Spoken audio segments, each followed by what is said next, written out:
Okay. Welcome everybody, and I hope everyone's off to a good semester, one that will hopefully be successful, and everyone stay safe. I'm going to let y'all introduce yourselves, Doctors Madsen, Alfred, and Dirani, but I want to first of all thank y'all for allowing us to speak with you this afternoon. I know that a lot of students have some questions about doing research right now when there's limits on traveling and interpersonal interactions. So we're here to listen to any advice y'all may have, any tips on what y'all are doing. And I do have some questions that I did send y'all ahead of time, but I will, Dr. Madsen, I will let you begin, please. Okay, I know it's about conducting research during COVID. A couple of things. I have been conducting research with our Kellogg grant in terms of sending out surveys and interviewing people. The other project I'm working on with a student over the summer has been interviewing Muslim women. And so for us, the challenge that we had was getting surveys to be returned. We spent a lot of time sending out notices. We also had a contact person within the district that assisted us, but it did have an impact on COVID, did have an impact on survey return. And some of the things that we did was just really to work really strongly with the district.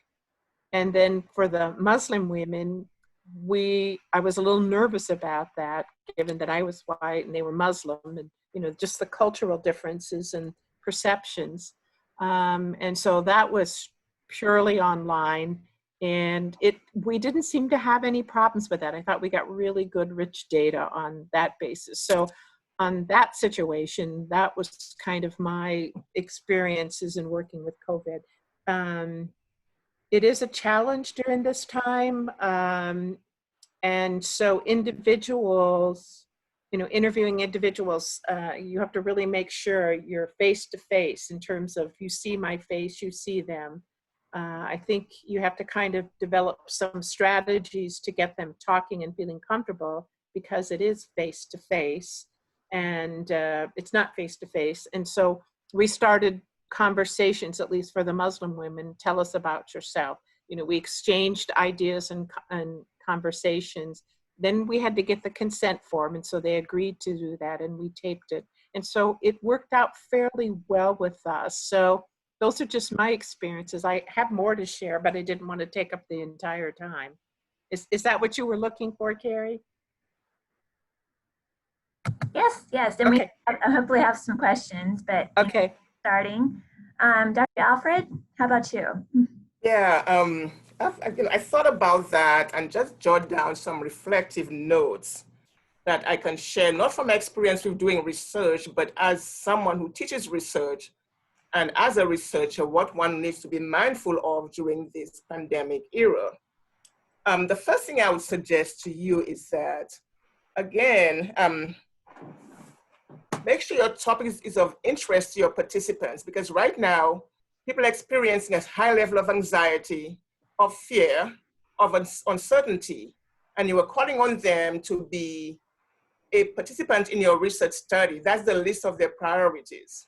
So make sure that your topic is one of interest. Of course, you will engage folks who share the experience you are trying to research. So I think that that's taken for granted, that you'll select people who share that experience. Again, check on what is the profile of your participants. Are you researching folks who are very much impacted by the pandemic? If that's the case, then you need to make some special considerations for them. Are you researching with students, parents with children, those who are out of work, first responders, essential workers? Keep that in mind, because they are more concerned about their day-to-day living and surviving than responding to your research surveys or requests for interviews. So that's the other suggestion I will make to you. Be mindful of their profile. Is your topic sustainable? If you're researching an idea, an issue, do you hope to complete that research during the current pandemic? because I have known of students who would start a research study at a time when the problem is very current. It would take them 5 to 7 years to finish. By that time, the research is no longer sustainable. So keep that in mind. The other thing I will touch on is the idea of IRB approval for your research and conducting the research. If you have started the research, you file an IRB request for approval that has been granted, and you find that midway you have to change course. You can no longer do interviews face-to-face. For example, you need to send in a request to IRB for a modification. If you have not started, how do you handle consents from participants when you are not meeting with them face-to-face? How are you going to do that? Be mindful of that. So what I would suggest is that you send the document to them beforehand to review the document, then you schedule a meeting with them, a virtual meeting or a phone meeting. And that again would have to be approved by IRB in your IRB proposal. So you meet with them, go over the consent form, go over the consents, the particulars of the study, and have them sign it while you are virtually in meetings or over the phone. The other thing you need to think about is that you cannot handle any physical material because of infection. You cannot ask them, well, sign the form and mail it to me. I think I would discourage that. Again, check with IRB if you can have them take a picture of the signed consent form with their phone. I mean, all of us, everyone can do that, except some of us who are still challenged. Take a picture of the consent form, signed form, and send it to you. In that way, there is no exchange of physical material. So that would be another suggestion that I would have for you. The other thing you need to consider is how are you going to conduct or collect data? We can't meet face-to-face. Yes, you can send surveys, but let us say you say, well, I'm speaking from a qualitative perspective. We do a lot of interviews. We rely on face-to-face for interviews, but that's not possible. Most likely you will do a virtual interview using Zoom or another platform. Do your participants have access to the technology that you're going to use? Make sure that they have access. If they don't have access and you still want to pursue study with those participants, what are the avenues that you're going to use to collect your data? Are you going to use a phone interview? If you do that, or even if you use Zoom or Skype or another platform, how are you going to record the data? I think with Zoom, you can have your data recorded. If you use a phone interview, how are you going to record the data? There are certain things you can use for data recording if you use a phone interview. So these are all the different particulars that you have to consider. One more thing I will say is that while you have your data, how are you going to preserve the data? For data security, that's critical for research. You're not on campus, some of you may not be. So how are you going to safeguard your data? So that's one of the things you also have to document in your IRB request. How are you going to safeguard the data? Are you going to submit the data to your chair to house on campus? You have a safe place to house the data. So all of those things have to be considered as you do research during the era of this particular pandemic. I'll stop here to give someone else a chance to talk, but I just wanted to highlight some things that one needs to consider because we're in a new normal. And we still have to proceed with doing research in a very ethical way, meeting all the expectations of IRB and our institution. But at the same time, life has to go on. So how do we live? How do we reinvent ourselves and reinvent what we do and do it well in an era that's not normal for us? So with that, I'll stop here. Thank you, Dr. Alfred. We do have some questions, but I'll wait until after we allow Dr. Dirani to speak for us.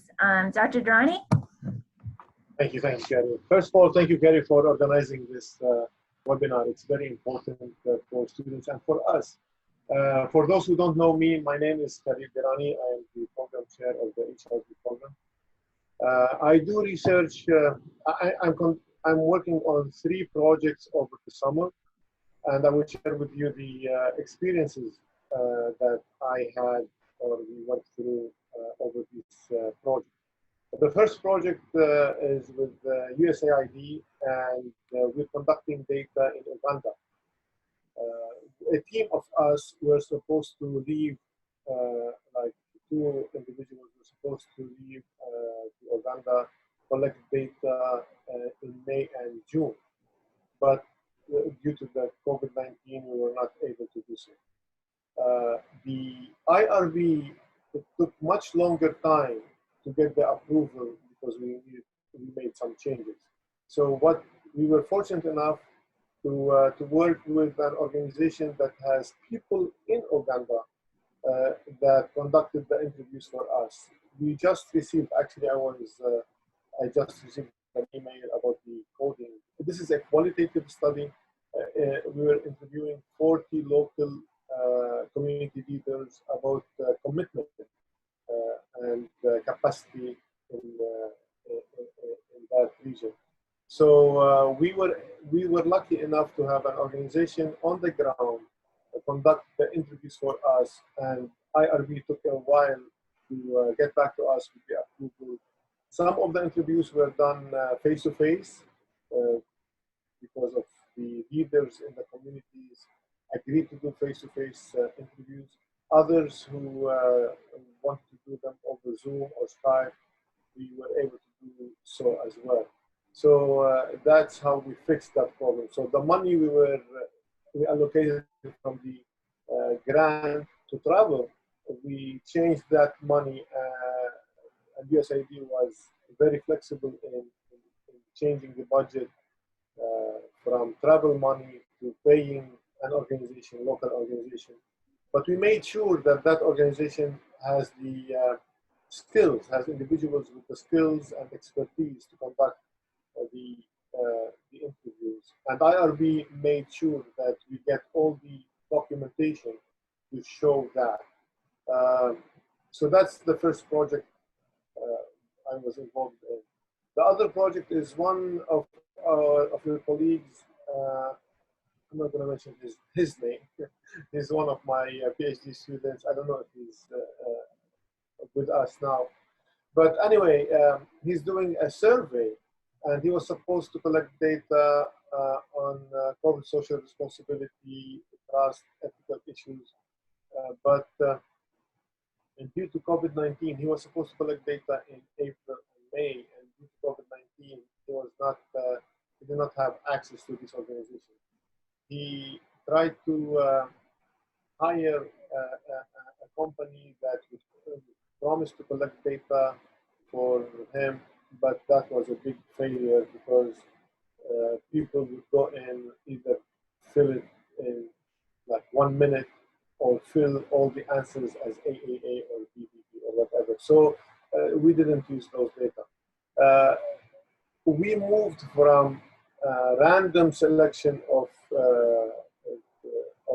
individuals to sample of convenience. And Dr. Alfred said that she teaches research, and I do teach research, and we know that sometimes you have to accommodate, like a sample of convenience is not as strong as a random sample, but you have to live with with what you have. So he was able to collect around 400 surveys, and he's at the stage of starting data analysis. One thing that I want to mention about surveys, interesting enough, that I was reading the other day about survey collection during the pandemic, and there's like researchers have noticed that the response rate has increased, probably because people are at home and they want to to answer surveys, or they want to be more engaged. So somehow the pandemic affected the response rate positively, which is something good.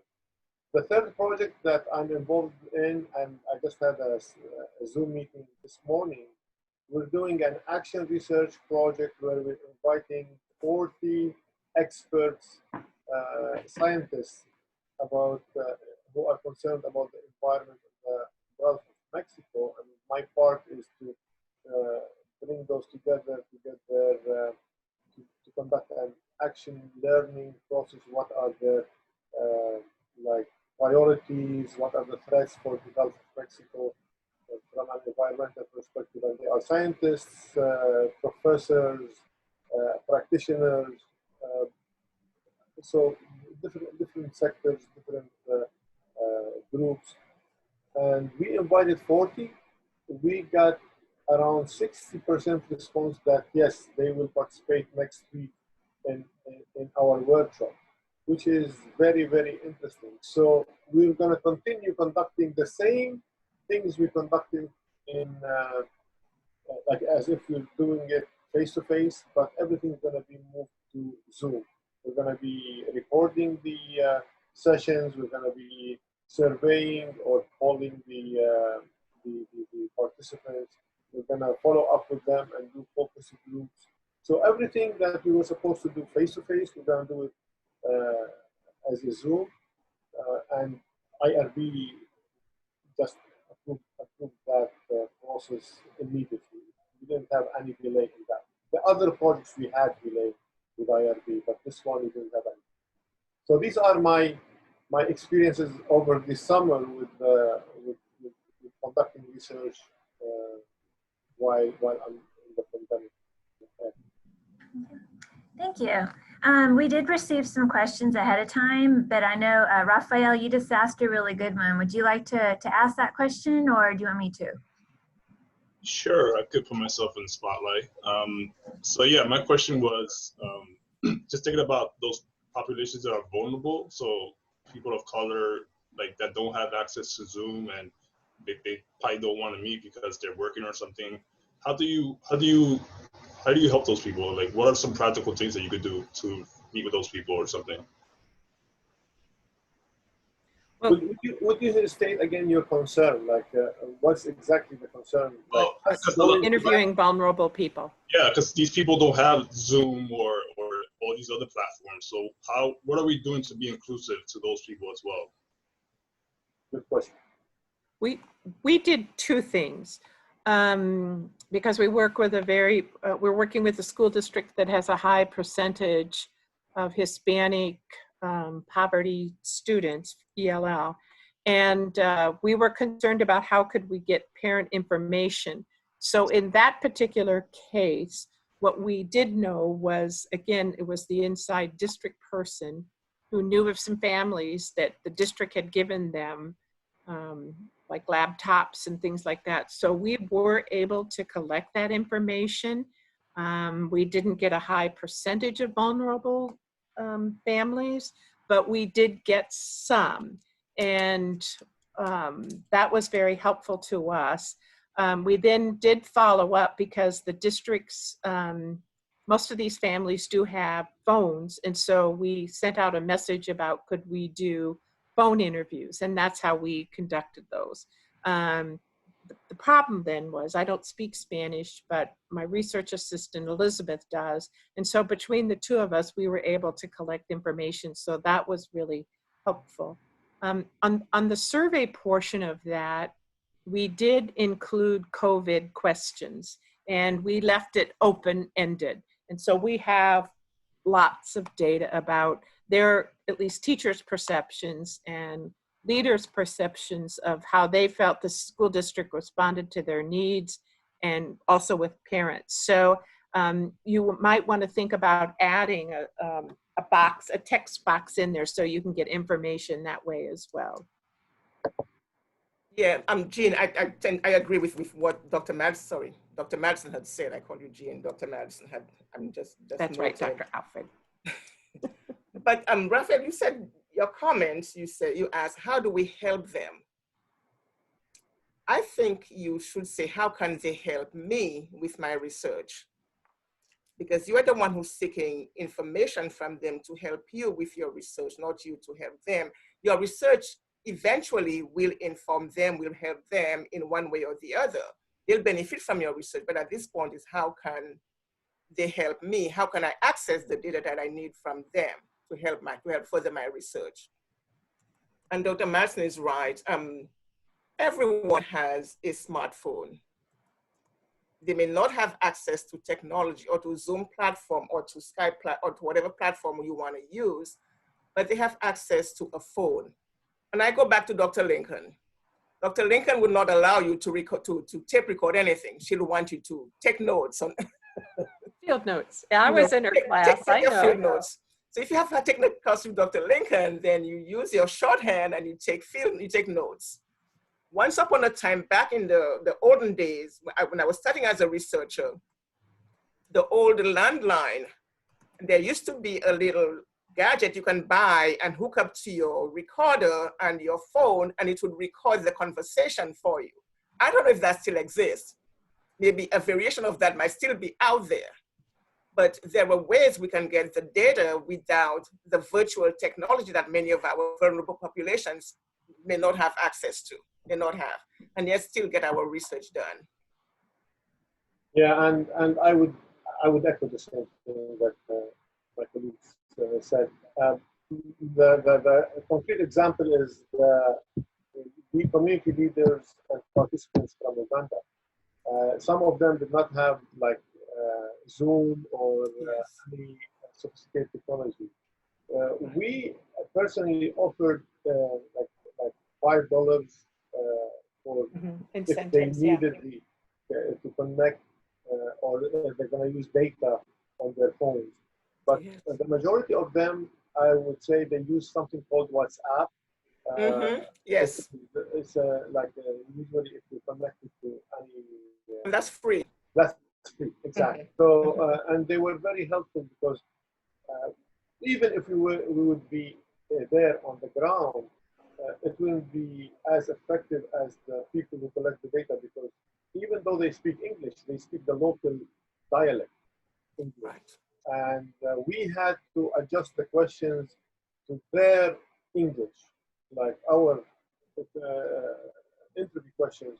We had to modify all 12 questions for them to be able to answer. And actually, when they, after like a pilot testing, one of the words did not translate well to them, so we had to convene and change some of the terminology. But anyway, we were able to reach them at a very minimal cost, and we collect the data that we need.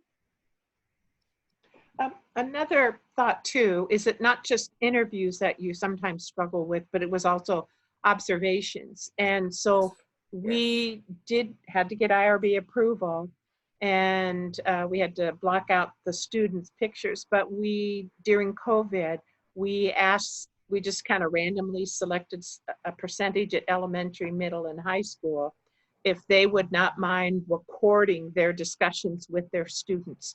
So that was another thing that was really helpful, because at least in schools, they had to meet face-to-face every day with their classes. And so that was the way we were able to, it wasn't great, but we were able to kind of observe how the teachers were interacting with students. In fact, it's not really humorous, but there was a quick case of where one of the families said they had behavior problems, and could the teacher come to the house and help them? And so we were kind of smiling at that, because gosh, what were they like in the classroom? But I mean, we learned some really interesting data by sitting in and having cameras there with the teachers. And again, most of those children were vulnerable. Yeah. So Jean, the instruction was taking place virtually. Yeah. So we were able to get that. And really what we wanted to get, I mean, the whole intent of the study, like you spoke about earlier, was, what are the perceptions of the teachers in terms of how the school district was helping them to work through COVID. And that was a way we were really to get a lot of information. We were really, I mean, I didn't know what to expect, but we were really pleased about how much that district that we're working with really was helpful in terms of working with the teachers, the students, and parents. Incredible amount of money was given to students to get the broadband for those families that didn't have it. Yeah. And I think that's the point I want to bring across. What Dr. Madsen said, they were researching a current experiences within the pandemic. So there was interest from teachers and students and parents to talk about their experiences there. So there you'd have greater participation because everyone was being impacted one way or the other. Mm-hmm. So again, your topic has to be timely, it must be sustainable, and it has to speak to the lives, the current realities of the people whom you are investigating. That's very important. And I would also say, like, terms like being immersed in the case or having in-depth interviews. I think you have to be smart, like any one of us needs to be smart to change the design, still answer the research questions with all these limitations. Another thing I want to mention is that currently in my class this semester, every semester I give my students a real life case or project that they have to collect data and data. In the summer, I removed that from my courses because it was very short and we were like trying to manage things. Now, I'm asking students to continue conduct the same project, real life project. I know they're gonna face several new problems while collecting the data, maybe access, maybe like doing it virtually would be totally new to them. But on purpose, I left this because I want at the end of semester, all of us to learn what new, like if there anything innovative that they came across, what are the challenges. It's like, granted, it's a class project, it doesn't require an IRB. We're gonna do it definitely, continue doing it in an ethical way. But we, like, on purpose, I left it for students to learn more about how to conduct research in a non-normal situation.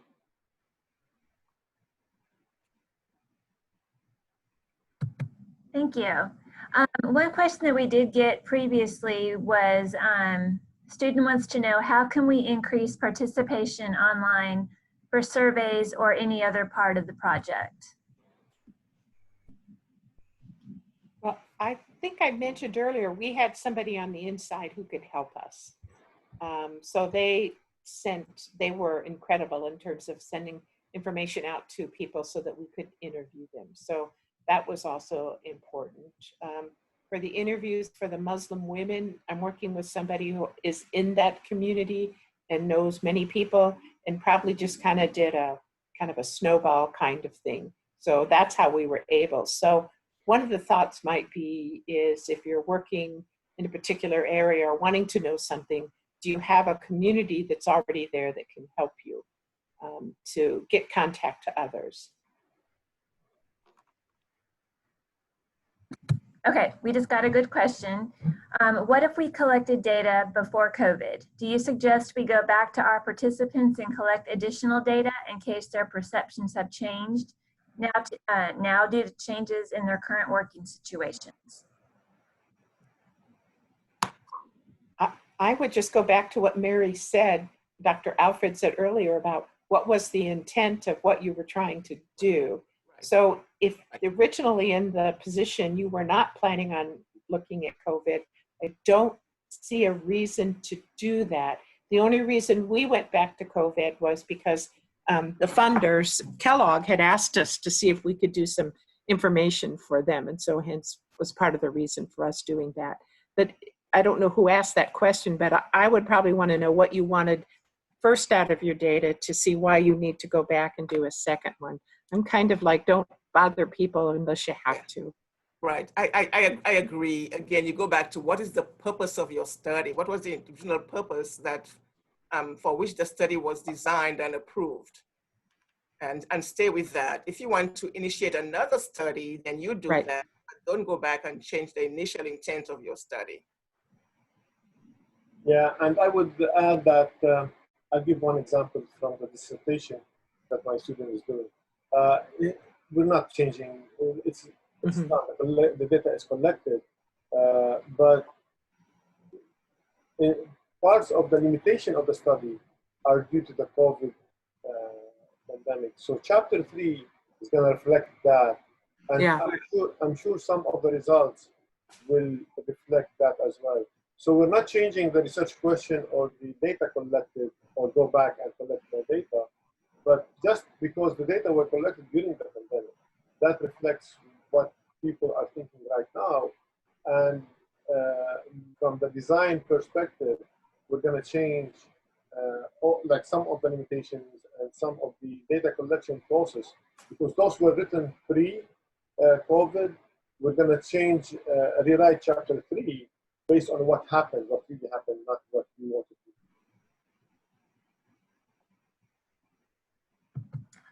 do. Okay, students, I'm going to open this up. Does anybody have any questions?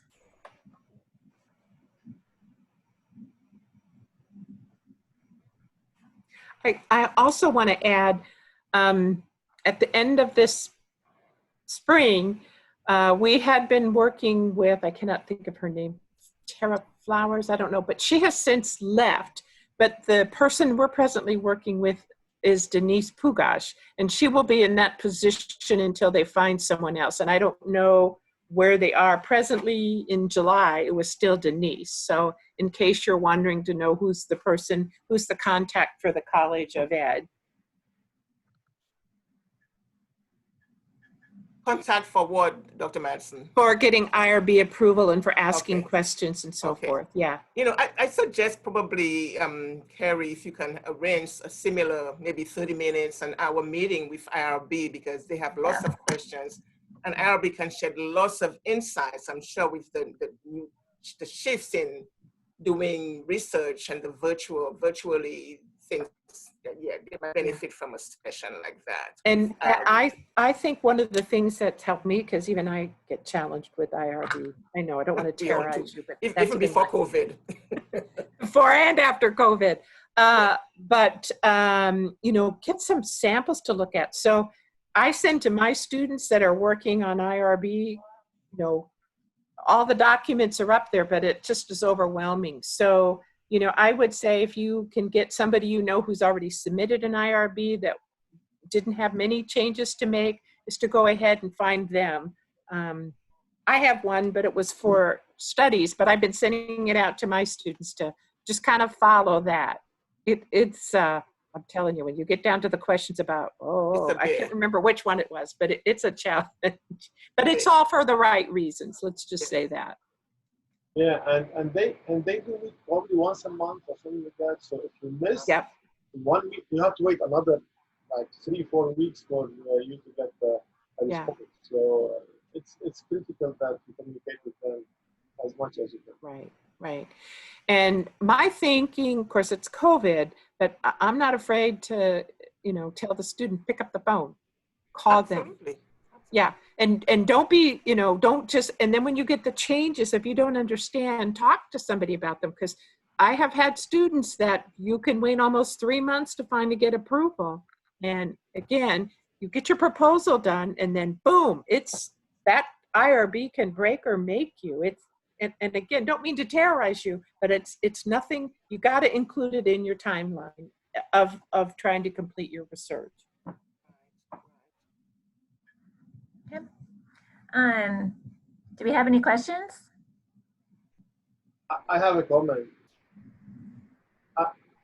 I teach 6.7, I'm teaching, which is the research methods, and whenever I teach a research course, or whenever I have a platform like this to talk about research, I tell students and my colleagues that the two things that you don't control, like you control chapter 1, you control literature review, you control whatever, the data analysis. Two things you don't control is IRB, because somebody else is making the decision, and two, the people that you're collecting data from.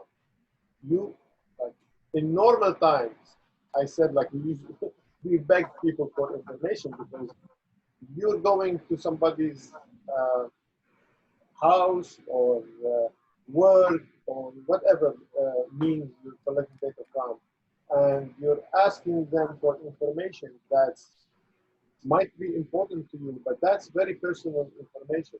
Like if I'm asking somebody about how do you think about your boss, that's very, very critical. Or what do you think about, I don't know, ethical conduct in your organization. So anyway, any questions might be very sensitive to the people you're collecting data from, and doesn't grant you that the data will be collected. So, and that's in normal time. In this time, in time of the pandemic, everyone is way more vulnerable, and I encourage you to be very, very sensitive when you collect the data. Make sure that the design is appropriate, still appropriate to answer the research question.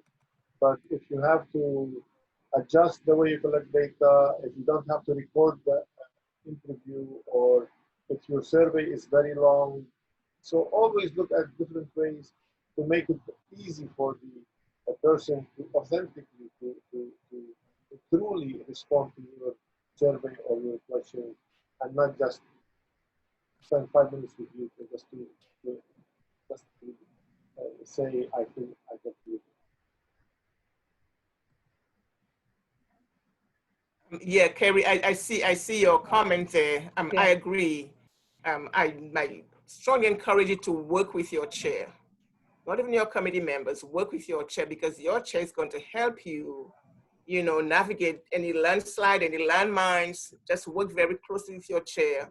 Listen to what your chair has to say, because she has some experiences leading dissertation studies. So work very closely. Don't wait and say, well, I'm not going to bother her, I'm not going to bother him. But no, just work very closely with your chair as you develop your proposal. And I saw a question about proposal. How do we handle proposal? I guess you're meaning proposal defenses or proposal meetings. Yeah, we do that very seamlessly through Zoom. Dissertation defenses, we've been doing that through, we've been doing that virtually, and that seemed to work quite well. Yeah, I've done that twice this summer. It's just a problem when you kind of have to have a discussion with the committee before you agree or disagree with approval of the we send them out. We Yeah. send them out. We send the person out. We can put them in. Yeah, we send the Waiting room. Yeah. Yeah, I know a lot of people have been asking questions about how we're going to hold defenses, whether they're preliminary Right. examinations, proposals. Yeah. We're definitely encouraging virtual meetings, not having them face to face. Right. So Zoom most likely, and the students are asking whose responsibility is it to set it up. It's been the case, I think, over the past summer, the past few months, that the student will set up the meeting for the. I set up my own, so Do you set just them so up? I Okay. know. Yeah. Okay. I think it depends on, again, your chair. For me, Yeah. because then I remember when it is, I set up my own. Yeah, The only other thing too to ask is about the signature. Is it still holding that they only need my signature? I mean, we all agree, I put the note up in there, but we only need one signature, not everybody's. Right. For those students, I know we've got a lot of new students on here, and this probably isn't making much sense to you yet, but it will. But for those of you who are in the phase of doing your prelims, your proposal and all that, previously we've required signatures, original signatures from all your committee members and the department head. Right now, everything dealing with OGAPs is being handled electronically. So absolutely no need for any signatures. Each page has instructions at the top as to what the student needs to do, what the committee members need to do, but no signatures at all. Everything is electronic, and I would be glad to help y'all with any of that. And ultimately, everything comes to me as the department representative, and then I send it directly to OGAPs. So again, no touching any documents, no anything. So easy. Are there any other questions out there about research or about, I guess at this point, anything dealing with the fall semester? I have a question, like my students might ask, because this is what one of my students asked you lately. When would the PhD student submit their degree program? Okay, so PhD students are required to submit their degree plan after they have completed 36 hours. So OGAPs will place a hold on a student after they've completed that 36 hours. and it's not cleared until that student has submitted it, which includes listing your committee members and all the coursework. Until that is fully approved and to OCAPS, they will not remove that hold. So I encourage students, do not wait. You don't have to wait until you've completed 36 hours. If you've got 28 hours and you're ready to go, you can do it then. But talk with your chair before you do anything, Raphael says. Very true. Correct. Very correct. true. Does that help, Dr. Dirani? Yeah. No, I know the answer, but I want. But everyone I'm else willing did. to guess Okay. it. Yes. Looking at the chats. If I defend in October, can I graduate next summer? Yes. The trick is clearing the thesis office. So once you have your defense and have everyone's approval on your committee, the one last step is going to be clearing the thesis office. And they have what's called a pre-submittal conference for the thesis office. And I highly recommend students do this before turning in their document, because they will go step by step on what's expected on their end. So rather than submitting your document, getting it back for revision, submitting it again, getting it back, it can really help reduce the time spent in getting that approval. But yes, if you defend in October, you can definitely plan on graduating, spring. Or are you asking about defending and then extending that completion? That might be what someone's asking. So I think they're asking if they defend in October, can they graduate in August? Well, once you clear that thesis office, you have to graduate. So Yes. if you clear in the spring semester, you have to graduate. They won't allow an extension. So you can put once you defend, you have 1 year to clear the thesis office. Okay. So- So I think that's the answer. Yeah. Okay, sorry. So yeah, you have 1 year to clear the thesis office after you successfully defend. And one thing I'd like to add, I think somebody had said, can I graduate? Again, it kind of goes back to what your advisor and your committee says. Because I'll have a student who said, oh, I'd like to graduate by next December. Now, mind you, this is June. I don't think so. I'm going to work with you, but, so I think a lot of, I guess I'm going to say a lot of power, and you and your committee need to work very close together to make those type of determinations. That's such a good point, because sometimes students come and say, well, Yeah. I'm graduating in December, whereas you were just collecting data. It puts a lot of pressure on your chair and you as well, and your committee. And when you say, well, no, that's not feasible, then I have adults who leave my office in tears crying because I'm the bad wolf, because I said, no, it's not feasible for you to collect data, do the analysis, and do it very, very well. Do it. And have a document that's defensible in just 3 or 4 months. Yeah. So just work with your chair and give yourself some time, give them some time. I know you want to get out of there. You spent a lot of money. We want you to get out too, but we want you to do that, have a good product, and for us to represent you well at the defense meeting. That's true. And I would add that if they want to graduate in December, it doesn't mean that they have the whole fall semester to defend. There's a deadline in October that they need to meet. So basically it's a month and a half in the fall semester where they can defend, they have to be done. And I tell students, don't ever sit idle, like I'm waiting, because you have to also give at least your advisor and your committee a couple of weeks to turn it around. So, oh, I'm waiting. Well, you could start working on your bibliography. I guess that's what they still call it. You could start your revisions. You could start your chapter 4. You could start. So when you say stuff, well, I'm just sitting here. You can start working on all your stuff. So my last one is when you do the final defense, you have changes. Then you can decide what you're going to do what to wear for your party and what you're going to have at your party and who you're going to invite. But not until then. You keep busy. That's right. It's a good question about registration. Once a student hits the candidacy, meaning you've completed all your coursework, you're only working on your dissertation or your record of study for EDD students, you have to remain continuously enrolled until you clear the thesis office. Exactly. So summers is the exception, unless you are clearing the thesis office in summer or defending in summer.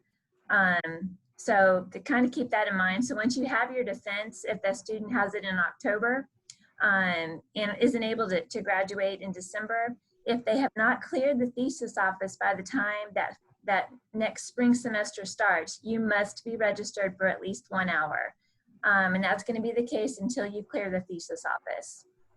So, Is it true for both local and international students? yes, that is true for everybody. Now, international students, you know, your requirement is to register for 9 hours each semester to be considered full. Yeah. The one exception to that is going to be your very final semester, whether it's the semester you're defending and clearing the thesis office or the semester you're clearing the thesis office. And you are allowed to reduce down to 1 hour.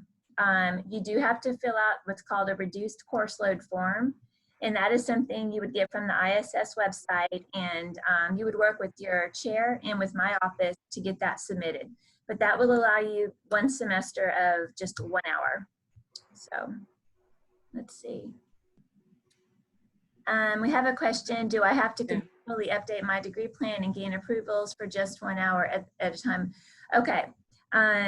Students do not have to add courses to their degree plan. So in other words, if you've completed all your degree plan coursework, including your 691s or 692s, which are your research hours, you don't have to add those to your degree plan each time. So the only exception to that is if you are receiving financial aid. At that point, you will have to continue adding those. Otherwise, you don't have to worry about it. I would say from experience that the majority of students exceed their 12 hours of research hour, the 691s or 692s. And most of them don't have to put those on their degree plan. So hopefully that helps. Okay, good question from somebody. For those students who are allowed to reduce their courses to 1 hour, the question is, can I still be a GA that semester? The answer is no. You can be a GA, but you can't register for just 1 hour. You have to be registered 9 hours for to be considered for a graduate assistantship. So hopefully that helps. Did I miss any questions from anybody? I think that's everyone.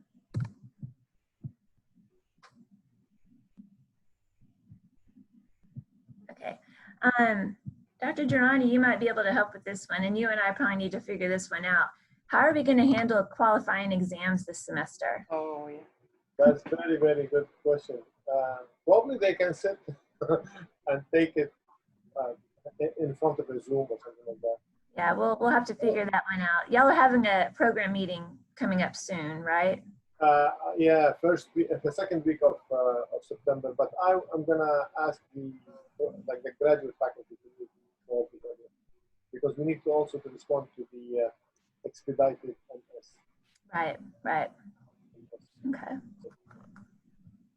So, but that's a good question. Like, we need to schedule the QE for sometime in early October. Like you and I were gonna discuss that, and we're gonna talk about that as well, about how the students are going to take that QE. Thank you. All right. Don't know what just happened.